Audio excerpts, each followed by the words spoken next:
Welcome back to the Peerless YouTube. I am Caitie Nords, and today we are going to be doing class 2 of our crystal series. Today we are doing the semi-precious gems that have been cut and faceted, and they're super gorgeous and usually what you would find in big giant rings and, you know, gems of just gorgeousness. So the way that I figured this out is a lot easier than you think. And there's not as many steps as you think either, but it requires patience of letting the paint dry. So that is the only thing. Anyone's gonna be able to do this, and as long as you have patience and let those layers dry in between so you get nice, crisp, sharp lines, and you do work very, very slowly inside the lines, anyone can make this perfectly shaped, that like faceteds and shines and shimmers and all of those things. So I hope you enjoy it. I think it's a really cool one. I actually filmed the whole entire thing and my recording just wasn't going.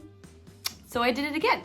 So you will be able to see the first one that I did and then the second one. They almost look exactly alike, except my lines are a little bit different for the cuts of the actual shape of the crystal. But other than that, it should go to tell you that if I can reproduce it, that almost looks identical.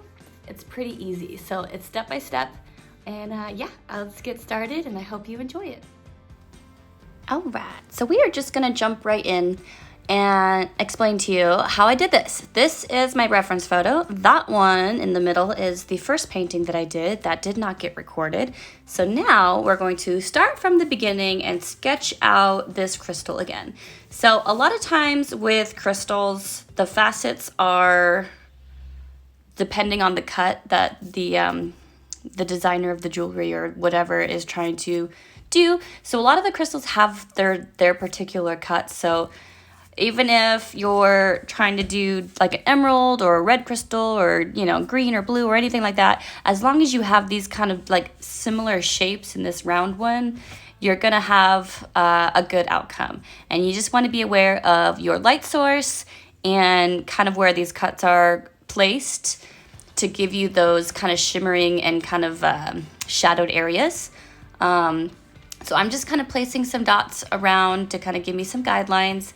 My lines are a little bit different than the first one that I do, but all in all, they're not, you know, too bad. And I will make this outline available too if you're not comfortable doing your own sketches. And you can trace it with a light box or a window, but you could see I'm just trying to follow all of the lines that I see, like kind of the major ones first and like the ones that kind of stand out the most. And then once I like lay out all of those base cuts, I'm going to start doing some kind of highlights and deeper layers and different areas that I can see where the light shifts and it's a darker area. I just kind of want to place my pencil mark there. So when I'm going in with my paint, I can see where those are supposed to be.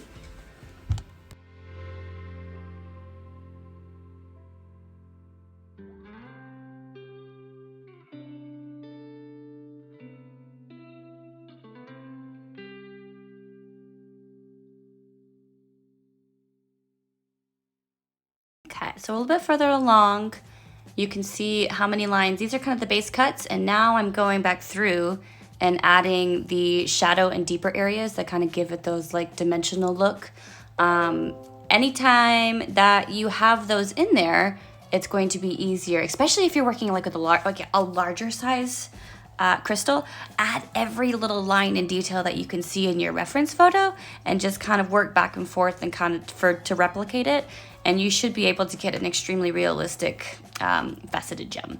So basically we are doing this in stages. We are starting lightest to darkest. So this first layer, you want to leave out any areas that are the lightest kind of white, or we're kind of gonna make it kind of this weird kind of off-white, kind of peachy, kind of pink color, but you want to leave those for last. You can follow me along here, but the rest of the crystal that is orange or dark red or that auburn color or any kind of shadow, the whole thing gets yellow.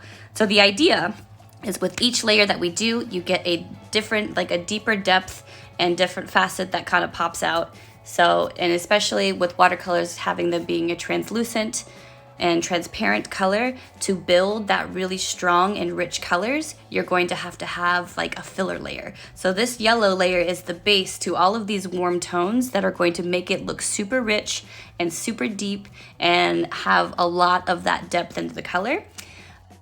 And you can see my palette looks like it has already been used, because it has been. That was all I used for this first crystal. So you can see also too how far the Peerless Watercolors go together. But usually I would make a new palette and be like, oh, these are the colors that we're using, da, da, da.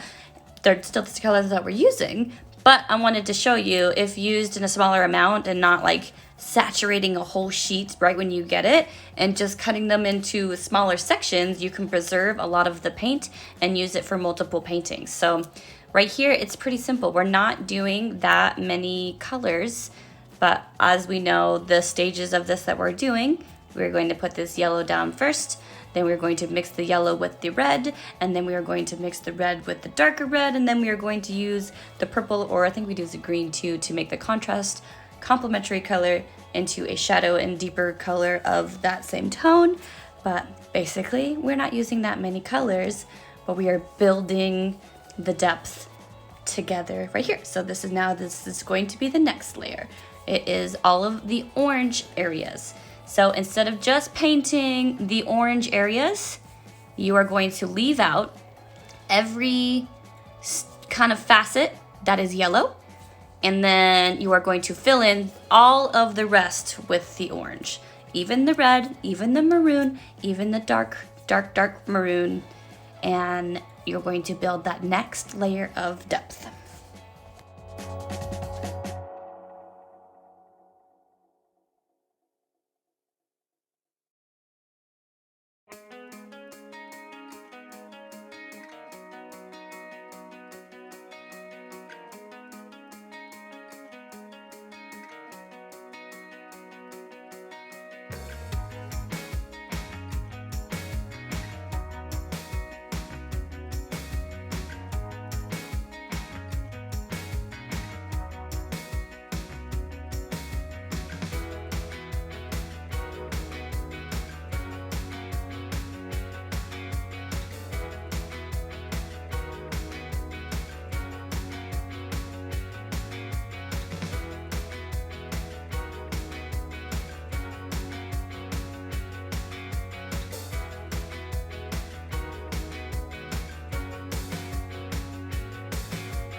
So now that I've placed a good amount of the orange, you can kind of see what I was saying a little bit more clearly, is even though the areas are that I want them to be dark and the darker reds and the darker maroons, we are building this next layer of depth and using the base layer is the yellow, the second layer is the orange, and that's creating this depth that is so gorgeous and so vibrant.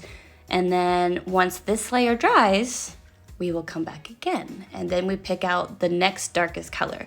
So if you can guess what it would be, it would be the red without the yellow mixed into it. So this is going to be the general kind of way we are going to be working for the rest of the painting. I will definitely kind of touch base with some areas too as we do them, but ideally it's just as simple as it sounds, but it does require some patience and a very good reference photo, and just making sure each layer in between is dry, because you could see in this area too. So if I didn't wait for this to be dry, I wouldn't be able to make that precise line between the yellow and the orange, and it would get a bleed through and you wouldn't get that true to form facet straight line that you were looking for with this type of realistic crystal. So keep that in mind, go slow, have a good reference photo, and I will check back in a minute.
All right, so we're jumping ahead to this layer being dry. Here it is. So this next layer, we are going to do straight the scarlet, and this is going to be putting in all of the areas. So once you're at this stage, you kind of have to be a little bit more aware of your guidelines. So there's a lot of areas that are red and orange, and sometimes they're kind of in between. So start to kind of notice where your lines are. If some of those lines are getting lost with the amount of paint that you put on the page, before you start painting, you can make those a little bit darker in pencil if it will help you. Or if you have a very good reference photo and you're kind of good going back and forth between both and kind of, picking out where those darker areas are going to be. Because by the time you have this red on there, those lines are going to be very hard to see when you go back through with your shadow areas. So keep that in mind. But again, filling all of the areas that are now red, deep red, and the maroon with this red only wash. So as you can see, kind of the bottom layers, the other types of look at the reference photo, but filling in every area that is from this red to the darkest red.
All right, so now we are going to be mixing our next tone, which is the deeper red.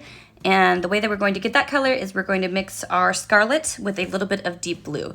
So usually the scarlet and the blue obviously would make a purple, but by the first and second and third layer between how much red, yellow, and orange is kind of saturated into our thing, I'm not worried about it turning purple too much, but giving us like a nicer, deeper red, just because we have those base colors in there. If I were to put the scarlet and blue over a white sheet of paper and just pure like that, it would most definitely be a purple. But now you can see as that first layer, especially the yellow, you're not gonna get a purple with all of that orange and yellow on there, unless you put like a ton of the blue down. But for this one, it creates our next layer, which is our deep red. So again, follow your guidelines, add all of the areas that are the deep red and the maroon. You're now going to mark out with this next tone, which is the deep blue and scarlet mixed together.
Now I also want to kind of fill in the white areas. You can absolutely leave them white or just barely kind of like a light yellow too.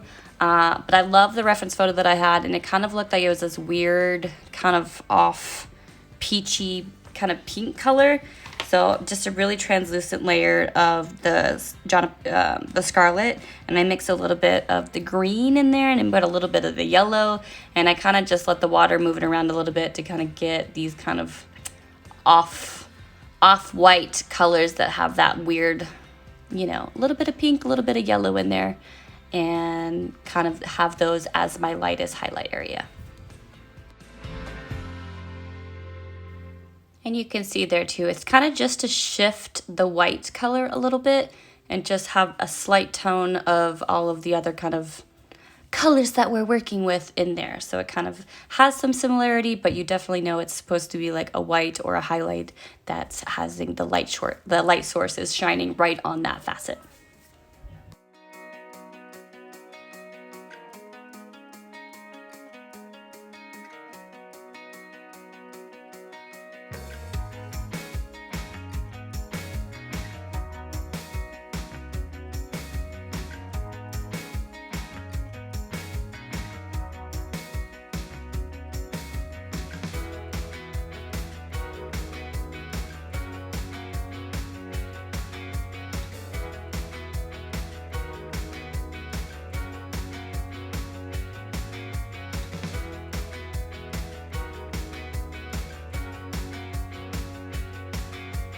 All right. Okay, so we are getting so close now.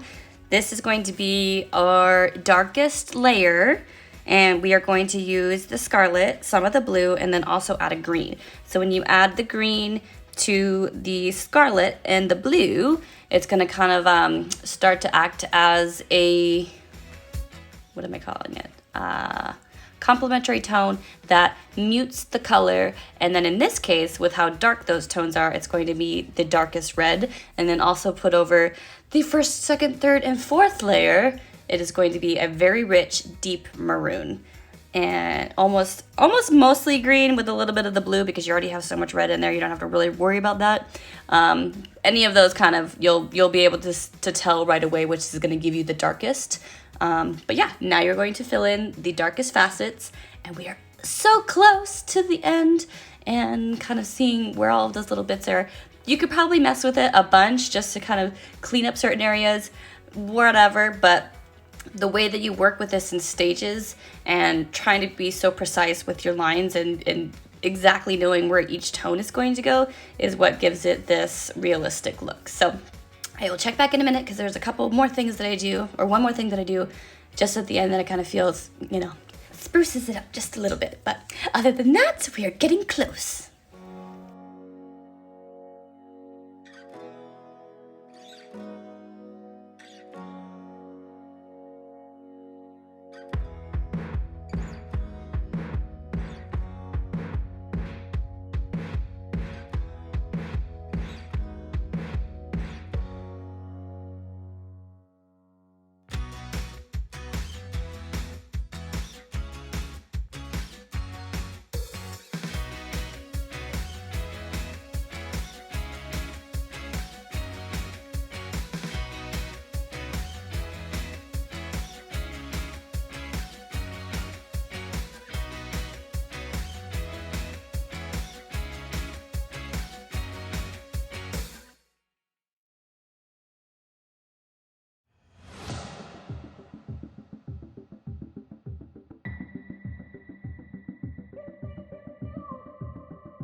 All right, so the last step is, if you saw the lifting tutorial, we are basically doing the lifting technique on here, and it's going to be very slight, but it's going to make kind of a cohesive blend and kind of carry our lines across all of those facets a little bit more smoothly.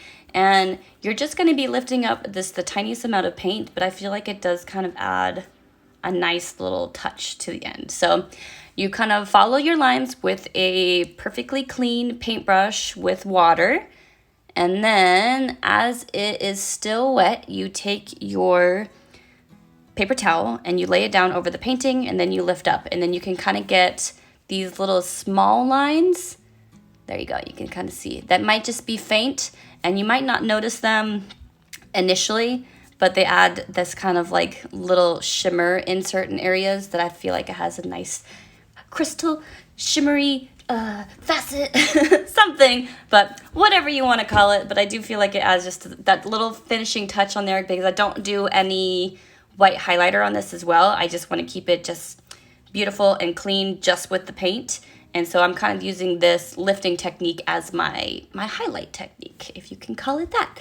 And yeah, so this is the completed crystal. I hope you enjoy doing this and I wasn't too complicated. I know it seems really like nerve-wracking in the beginning with how many times we go back and add, but I feel like if you're just working slowly and understand that there's multiple layers, I feel like it's anyone could do this. I think it's a really cool technique. So I would like to do other crystals, maybe like a giant emerald and have all the green tones. I think that'd be really pretty too. But yeah, I hope you enjoyed it.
And here is my completed crystal.